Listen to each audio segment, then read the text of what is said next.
शैक्षणिक सत्र शुरू होने के बावजूद कई स्कूलों ने फीस ना भरने के लिए बच्चों की पढ़ाई रोक रखी है, जिसके कारण पालक संगठनों ने नागपुर के बोर्ड ऑफिस जाकर अधिकारियों को उनकी समस्या से अवगत कराया। वहीं राज्य सरकार ने 15% शुल्क कटौती का भी पालकों का विरोध दर्शाया, जिनसे बात की है हमारे संवाददाता अमित वांद्रे ने। स्कूल की फीस ना भरने के लिए बच्चों को पिछले 2 महीने से उनकी पढ़ाई रोक दी गई है। इसके कारण आज नागपुर के पेरेंट्स जो है वो बोर्ड ऑफिस आए हैं और शिक्षा अधिकारी से बात की है। क्या पूरा विषय है, बात जानने की कोशिश करते हैं। अभिषेक जी, आज जो है आप बोर्ड ऑफिस आए हो, क्या मांग करने के लिए आए हो, जबकि कल ही जो है शिक्षा मंत्री वर्षा गायकवाड़ ने घोषणा की है कि 15% जो फीस शुल्क है वो कट की जाएगी। माननीय शिक्षा मंत्री जो हमारे राज्य की हैं, उन्होंने जो घोषणा की है 15% की, यह घोषणा सिर्फ और सिर्फ इसलिए की गई है क्योंकि पिछले 1 साल से जब हमारे सारे पेरेंट्स, वो नागपुर शहर के अकेले नहीं पूरे महाराष्ट्र के, जब ये आवेदन उनको दे रहे थे, निवेदन कर रहे थे, सैकड़ों बार, चाहे मुंबई के बोलो, पुणे के बोलो, नागपुर के बोलो, सभी पेरेंट्स एसोसिएशन और पेरेंट्स वहाँ पर जब गए थे, उन्होंने आवेदन दिया था मैडम को कि हमें कोई ना कोई रियायत देनी चाहिए स्कूल को, क्योंकि माननीय सुप्रीम कोर्ट ने भी यह आदेश दिया है कि 15% शैक्षणिक शुल्क में आपको रियायत देनी चाहिए, क्योंकि जब आपके स्कूल कैंपस के जितने भी खर्च हैं आप बचा रहे हैं, आपने बहुत सारे स्टाफ को भी बाहर कर दिया है, आपको कोई बिजली का खर्च नहीं लग रहा, पानी का खर्च नहीं लग रहा, आपने स्टाफ का भी पैसा बचाया हुआ। ऐसी स्थिति में जहां पेरेंट्स के साथ में व्यापार को लेकर समस्याएं चल रही है, नौकरियों को लेकर समस्याएं चल रही है, ऐसी स्थिति में आपको जो है सभी पेरेंट्स को 25% की रियायत इसलिए देना चाहिए क्योंकि आपका जो फीस स्ट्रक्चर है, किसी का 50,000, किसी का 60,000, किसी का लाख और किसी का 1.5 लाख रुपए तक के नागपुर शहर के स्कूलों का आज है।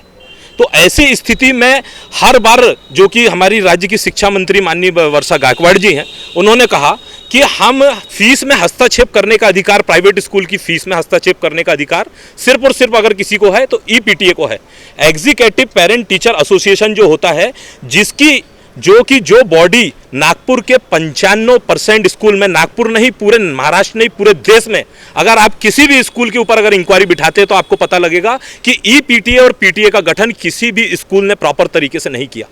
जब आपने ऐसी बॉडी बनाई ही नहीं, 2011 में आपने अधिनियम निकाला था, जीआर निकाला था महाराष्ट्र सरकार ने कि आपने जो है 2011 के अधिनियम के हिसाब से फीस तय करने का अधिकार सिर्फ और सिर्फ अगर किसी को है तो एग्जीक्यूटिव ऑफ पेरेंट्स एजुकेशन को है। जब आपने ये बॉडी बनाई ही नहीं स्कूल के अंदर, तो कोरोना के समय में ऑनलाइन बच्चा पढ़ेगा कि नहीं पढ़ेगा, फीस कितनी ली जाएगी, ये किसने तय किया। और जब हमने शिक्षा मंत्री से कहा तो उन्होंने कहा कि हमें अधिकार नहीं है। आज जब ये परेशानी से पिछले 1-1.25 साल से सारे पेरेंट्स जूझ रहे थे, उस समय जब हमने गुहार लगाने के लिए, जब सैकड़ों बच्चों का बिना किसी कानून का उल्लंघन करते हुए, अधिनियम का उल्लंघन करते हुए बहुत सारे स्कूल ने अपने स्कूल से बच्चों को शिक्षा से वंचित कर दिया, जिसका अधिकार उन्हें नहीं है। हमारे बच्चों को आज उन्होंने बिना कोई आवेदन के बच्चों को बाहर कर दिया था। इसलिए हम माननीय गडकरी जी के पास में निवेदन करने गए। माननीय गडकरी जी ने 18 मई को हमें कहा कि हम अगले हफ्ते में मीटिंग रख के यह विषय की मध्यस्थता करते हुए स्कूल और पेरेंट के बीच में कोई ना कोई अच्छा डिसीजन देंगे, जैसा कि उन्होंने पिछले हफ्ते 25 तारीख को किया। पिछले हफ्ते जब 25 तारीख को माननीय गडकरी जी के यहाँ पर एक मीटिंग रखी गई, उसमें कलेक्टर महोदय भी मौजूद थी, वहाँ पे जितने भी हमारे शिक्षण विभाग के अधिकारी थे, जामदार मैडम थी, सारे मौजूद थे, हमारे पालक वर्ग थे, वहाँ पे आमदार मौजूद थे, खासदार मौजूद थे और बाकी भी लोग वहाँ पे मौजूद थे। उनकी मौजूदगी में माननीय गडकरी साहब ने सभी से निवेदन किया कि ऐसी परिस्थिति जहाँ पे लोगों के व्यापार नहीं चल रहे हैं, लोगों को नौकरियों से बाहर निकाल दिया गया है, ऐसी परिस्थिति में आपको पेरेंट्स के साथ में कंसिडर करना चाहिए, क्योंकि आप भी बहुत सारे खर्चे अपने बचा रहे हैं, तो इनको कम से कम 25% की रियायत आपको नागपुर शहर के सारे प्राइवेट स्कूल ने देनी चाहिए, जो कि मान्य किया। माननीय कलेक्टर महोदय ने भी मान्य किया और माननीय जो जामदार मैडम है डिप्टी डायरेक्टर, इन्होंने भी मान्य किया और उन्होंने कहा कि ठीक है मंत्री जी, आपने आदेश दिया है तो हम सभी स्कूल को निवेदन भेज के और यह कार्रवाई हम लोग करेंगे। लेकिन उसके बाद जैसे ही ये बात राज्य सरकार की जो हमारी शिक्षा मंत्री हैं वहाँ तक पहुँची, तो जो अभी पिछले 1 साल से ये बात कह रही थी मैडम कि हमें अधिकार नहीं है, आज रातों रात उनको कहाँ से अधिकार मिल गया। और ये 15% का जो नाटक है, जो पूरे महाराष्ट्र को आज जो फोटो दिखाई जा रही है, इसके पहले भी माननीय शिक्षा मंत्री ने कहा था किसी भी बच्चे को अगर शिक्षा के अधिकार से प्राइवेट स्कूल ने अगर वंचित रखा तो उसकी मान्यता तुरंत रद्द की जाएगी। इसके हमारे पास सभी न्यूज़पेपर के बोलो या मीडिया के माध्यम से जो भी उन्होंने ये कहा था, आदेश जारी किया था, वो सारे हमारे पास में उसकी कटिंग है। आप देख सकते कि माननीय शिक्षा मंत्री ने क्या कहा था। लेकिन आज तक 50-50 दिन से पोद्दार जैसे स्कूल के बच्चों को जहां बाहर निकाला हुआ पिछले 1.25 महीने से, उसके बाद भी आज सिंगल कार्रवाई ना ही शिक्षा मंत्री ने की और ना ही यहां बैठा हुआ पूरा डिपार्टमेंट शिक्षण अधिकारी ने उन्होंने की। तो ऐसी परिस्थिति में आज बताइए कि जहां शिक्षण मंत्री आदेश देती हैं कि अगर किसी भी बच्चे को शिक्षा से वंचित किया गया तो उसकी मान्यता रद्द की जाएगी। और उस विषय को कम से कम 1 महीने से ऊपर हो गया है जब शिक्षा मंत्री की बात भी यहाँ के प्राइवेट स्कूल नहीं सुन रहे हैं, या शायद शिक्षा मंत्री ने सिर्फ आदेश जारी किया लेकिन उसके बाद जीआर नहीं निकाला, जबकि उन्हें पता है कि कोई भी आदेश निकालने के बाद में जीआर जारी करना पड़ता है। तो जब आपने जीआर निकाला ही नहीं तो आपने सिर्फ खोखली बयानबाजी मीडिया के सामने क्यों की? आपको अगर रियायत देना ही था और बच्चों को वापस शिक्षा में वापस लाना ही था, उनकी ऑनलाइन चालू कराना था, तो आपको एक जीआर निकालना था, जो कि पिछले बार माननीय गडकरी जी ने आदेश दिया 25% डिस्काउंट का और सभी बच्चों को प्रॉपर तरीके से शिक्षा देने का।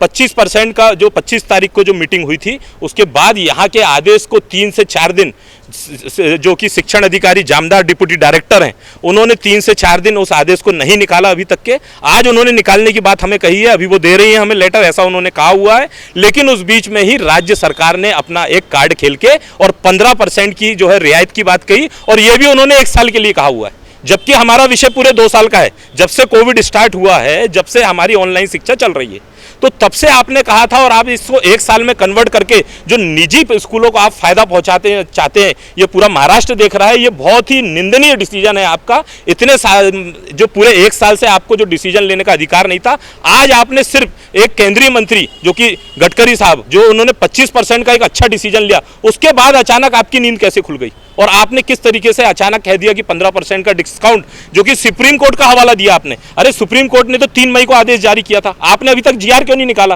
क्योंकि आप सोच रहे थे कि शायद हो सकता है पेरेंट थोड़े दिन चिल्लाएंगे, आंदोलन करेंगे, शांत बैठ जाएंगे तो निजी स्कूल को फायदा मिल जाएगा। ऐसी आपकी मानसिकता थी, इसलिए आपने आज माननीय केंद्रीय मंत्री गडकरी जी के आदेश के बाद आपने 15% का कार्ड पूरे महाराष्ट्र में खेला है, जो कि बहुत ही निंदनीय है और इसको पेरेंट्स कभी मान्य नहीं करेगा। आप मैम, आपके बच्चे को पढ़ाई से वंचित किया गया है, कौन से स्कूल में पढ़ता है, क्यों किया गया? मेरी बेटी नर्सरी से पोद्दार वर्ल्ड में पढ़ती है। वो नर्सरी से वहाँ पे अभी 6 स्टैंडर्ड में गई है। वहाँ से हमने एक बार भी ऐसा नहीं हुआ कि इंस्टॉलमेंट लेट पे किया या नहीं दिया या उसके लिए आर्गूमेंट किया। अभी कोविड की वजह से हम नहीं भर पा रहे हैं, आधी फ़ी भरी है, आधी नहीं भरी है पिछले साल की, फिर भी ऑनलाइन क्लासेस अभी 1.25 महीने हो चुके हैं, फिर भी नहीं चालू किए हैं। हमने 10 बार ईमेल किए, ईमेल का जवाब सिर्फ 2 लाइन में आता है कि आप फ़ी पे करो और ऑनलाइन क्लासेस चालू करो, बस। और एंटरटेन नहीं करते, स्कूल में जाते हैं तो एंटरटेन नहीं करते, स्कूल बंद है, कोई मिलेगा नहीं मैम आपको, सर आपको, ऐसे बोल के हमको निकाल देते। तो हम जाए तो कहाँ जाए? ईमेल करके जवाब नहीं देते, 1 महीना हो गया ईमेल का जवाब नहीं, ईमेल नहीं देखते वो लोग, ऑफिस के ईमेल नहीं देखते। यानी हम एजुकेटेड नहीं है, क्या चल रहा है ये? यानी कुछ बोलते नहीं है, ये नहीं है, तो ऐसा नहीं है ना। जामदार मैडम से आप मिले, क्या उन्होंने कहा, क्या आपका साथ चर्चा हुई? हमको तो अपेक्षा है कि वो डिसीजन अभी के अभी हमको पत्रक दे देंगे तो अच्छा है। 2 महीने से हम हमारा टाइम वेस्ट कर रहे हैं या इन्वेस्ट कर रहे हैं, वो पता ही नहीं चल रहा है। आप अभी क्या मांग कर रहे हैं, अभी क्या चाहिए आप? हमारी अभी मांग है कि माननीय गडकरी साहब ने जो 25% की रियायत की बात कही हुई थी, जिसे जो कि डिप्टी डायरेक्टर जामदार मैडम है उन्होंने ओके किया था, माननीय कलेक्टर महोदय ने ओके किया था, तो वह जो 2 दिन के अंदर इन्होंने आदेश जारी करने की बात की थी, वो आदेश हमें, वो पत्र हमें दें। क्योंकि बाकी स्कूल, जितने भी स्कूल हैं हमारे, वो प्राइवेट स्कूल में जब हमारे पेरेंट जा रहे हैं, जिन्हें जानकारी लगी थी कि माननीय केंद्रीय मंत्री जी ने 25% डिस्काउंट देने की बात कही है और किसी भी बच्चे को शिक्षा से वंचित नहीं रखने की बात कही है, सारे स्कूल के लिए, प्राइवेट स्कूल के लिए ये आदेश जारी करने के लिए उन्होंने कहा हुआ था। तो यह आदेश लेने के लिए आज हम यहाँ आए हुए हैं, जो कि 2 दिन बाद, पिछले 2 दिन पहले हम आए थे तो जब मैडम ने कही थी 2 दिन बाद ये आदेश दिए जाएंगे, तो आज जामदार मैडम से हमें ये आदेश लेना है। हमें राज्य सरकार की कोई भी बात मंजूर नहीं है, क्योंकि 15% हमें किसी हालत में मंजूर नहीं है। हमें जो 25% देने की बात जो माननीय केंद्रीय मंत्री जी ने कही थी, हम उसी पे अडिग रहेंगे और हम वही 25% की डिमांड हम करेंगे। और ये जो स्कूल है जो बच्चों की पढ़ाई को रोक रहे हैं, उनके ऊपर क्या कार्रवाई की मांग कर रहे हैं? हमारा उनके ऊपर कार्रवाई का मांग ये है कि माननीय जो राज्य की शिक्षा मंत्री, जब उन्होंने क्लियर कहा हुआ है कि किसी भी बच्चे की शिक्षा से वंचित रखने के लिए अगर वंचित किया गया तो उसकी मान्यता रद्द की जाएगी, तो वो आदेश का पालन शिक्षा मंत्री का भी ये लोग नहीं करते हैं, या फिर शिक्षा मंत्री ने सिर्फ और सिर्फ एक आदेश जो है सिर्फ मीडिया में दिखावे के लिए किया है। ये एक विषय है कि अगर आपने कहा है कि किसी भी बच्चे को अगर शिक्षा से वंचित किया जाएगा तो उस स्कूल की मान्यता रद्द होगी। फिर ये 150 पेरेंट्स आज हमारे साथ क्यों यहाँ पे खड़े हुए हैं? क्यों एक स्कूल के 100 150 पेरेंट्स यहाँ घूम रहे हैं कि हमारे बच्चों को बिना किसी जानकारी के इस शिक्षा से वंचित कर दिया है, ऑनलाइन से हटा दिया है, उनके रजिस्ट्रेशन रद्द कर दिए गए हैं। इनको अधिकार किसने दिया, जब इनको ये अधिनियम में अधिकार ही नहीं है कि किसी भी बच्चे को किसी भी कारण से, क्योंकि फीस का मैटर जो होता है वो पेरेंट का और स्कूल का होता है, अधिनियम में लिखा हुआ है। तो आपने बच्चों को शिक्षा के अधिकार से कैसे वंचित किया? और 1.25 महीने से ये लोग लगातार चक्कर काट रहे हैं, लगातार इन्हें आश्वासन दिया जाता है या भगा दिया जाता है। 2 से 4-5 पेरेंट जाते हैं तो डिप्टी डायरेक्टर किसी भी ऑफिस में, एजुकेशन ऑफिसर में इनको भगा दिया जाता है, इनसे बात भी नहीं की जाती। जब 25-50 या 100 लोग जाते हैं, जब बात की जाती है, उसके बाद भी सुबह से रात के 8-8 बजे तक के इनके ऑफिस में इनको घेर के बैठना पड़ता है। उसके बाद कोई एक लेटर इशू किया जाता है और उसको भी इम्प्लीमेंटेशन इनके तरफ से नहीं किया जाता। ये किस तरीके का मजाक पूरे राज्य में आज चल रहा है शिक्षा को लेके। बच्चे हमारे साथ में आज घूम रहे हैं। आज 2 पेरेंट आए हुए हैं, वो छोटे छोटे बच्चों को लेके आज कोरोना के समय में खड़े हुए हैं। आज हमारे साथ आके वो अपना काम धंधा छोड़ के यहाँ पे खड़े हुए हैं। मुझे बताइए कि जब आप कहते हैं 4 बजे तक दुकान खोलिए, सैटरडे संडे बंद रखिए, जब कमाई के जरिए आप बंद कर देना चाहते तो 100% फीस के लिए माननीय वर्षा गायकवाड़ जी ये बात क्यों नहीं समझना चाहती कि जब आपने आय के जरिए जिनके पास बंद है, अगर उनको 25-50% की रियायत नहीं दोगे तो वो कैसे सर्वाइव करेंगे? क्या आप इस शिक्षा का अधिकार भी महाराष्ट्र क्षेत्र में, महाराष्ट्र स्टेट में आप छीनना चाहते हैं बच्चों से? हमें लगता था कि जितनी भी पार्टी के लोग आज राजनीति करते हैं, चाहे वो कुछ अच्छे और कुछ खराब डिसीजन जो भी वो लेते होंगे, लेकिन हमें विश्वास था कि हमारे बच्चों को लेके शायद ये लोग सिंसियर हैं, सभी पार्टी के लीडर। लेकिन आज एक ऐसी परिस्थिति यहाँ पे बनी तो हमें समझ में आया कि ये हमारे बच्चों के भविष्य के साथ भी खिलवाड़ करने के तैयार है, सिर्फ और सिर्फ अपने निजी फायदे के लिए। ये एक विषय है।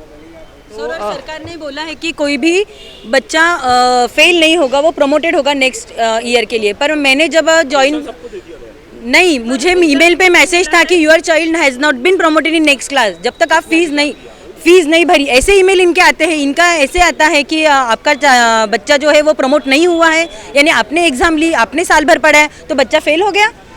फिर फीस के लिए प्रमोट नहीं, फीस के लिए आप फीस भरो, आपका बच्चा प्रमोट हो जाएगा। मैनेजमेंट सामने नहीं आता है। ये लोग प्रिंसिपल मैम बोलती है कि मेरे पास कोई अधिकार नहीं है, जो मैनेजमेंट बोलेगा वो करूंगी, पर मैनेजमेंट कभी सामने नहीं आता है। मैनेजमेंट को सामने आना चाहिए ना सर। यानी फीस भरो तुम तो प्रमोटेड है बच्चा, और फीस नहीं भरो तो आपका बच्चा फेल है। आप कौन से स्कूल में पढ़ाते अपने बच्चे को? सर माउंट कार्मल में है, KG 1 में है, अभी KG 2 में गई है। मगर इसको हम लोग गए 2-3 बार, 5 बार गए हैं, मगर ये लोग ने क्या बोल रहे हैं कि इनको नाम रेस्ट्रिक्ट कर दिए इसको। क्यों क्या पता नहीं सर, रीज़न कुछ नहीं बोल रहे। हमने फीस ही भरे, आधी फीस भरे हैं, तो ही बोल रहे हैं कि हम रेस्ट्रिक्ट कर दिए हमने फीस के लिए रिस्पॉन्स नहीं दिया सर, इसीलिए किस चीज़ का रिस्पॉन्स नहीं दिया कि हम रिपोर्ट कार्ड नहीं लेने गए इसलिए। अच्छा, ये फीस के लिए निकाले के गया है क्या? फीस के लिए ऐसा नहीं बोल रहे सर, मगर फीस का भी बोल रहे हैं, बाद में बोल रहे हैं फीस भी है और आपने रिपोर्ट कार्ड लेने, दोनों ऐसा बोल रहे हैं अभी सर।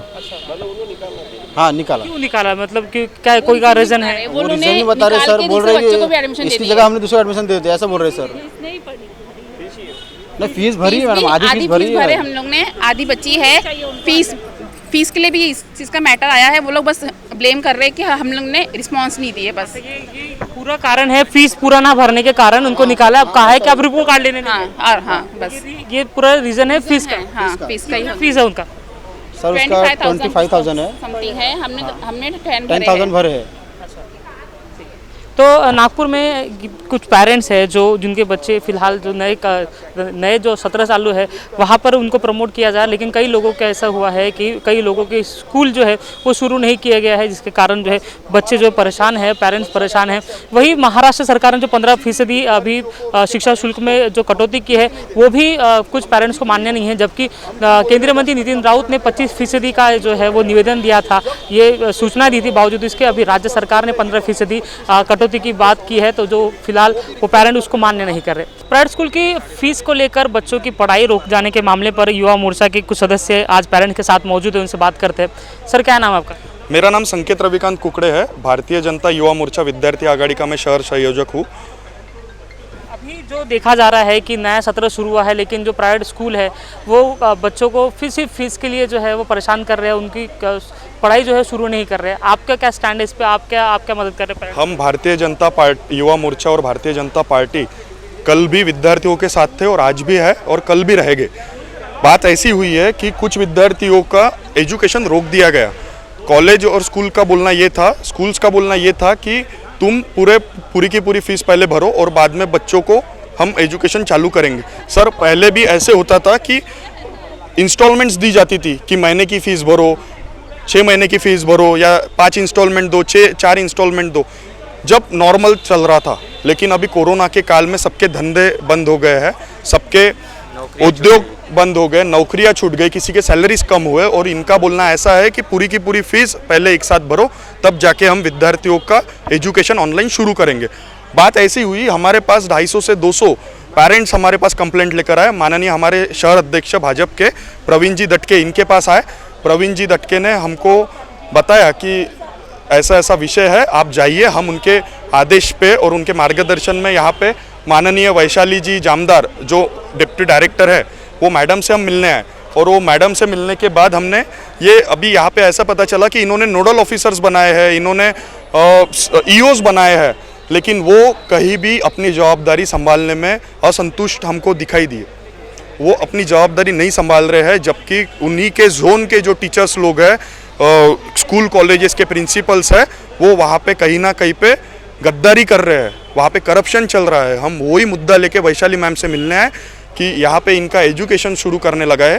तो अभी मैडम आज के आज GR निकाल रही है और उस GR के में पूरा का पूरा जो लोग टीचर और कॉलेजेस स्कूल्स ने एजुकेशन बंद किए हैं वो उनको शुरू करने लगा रहे हैं, और जिन्होंने बंद किए उनके ऊपर अभी वो कार्रवाई करने का उन्होंने हमको आह्वान दिया। नोटिस दे रहे हो? हाँ, अभी थोड़ी देर में वो नोटिस निकाल रहे हैं, लेटर निकाल रहे हैं, और सबको लेटर सारे स्कूल्स को आदेश दे रहे हैं। ऐसा देखा गया है कि जो स्कूल है, प्राइवेट स्कूल है, वो कई राजनीतिक नेताओं के हैं, इसके कारण भी ये जो है अधिकारी कुछ नहीं कर पा रहे हैं। ऐसे में आप भी एक पार्टी से हो, ऐसे जो अगर राजनेताओं के हैं इसके ऊपर आपके ऊपर बयान नहीं निकलते?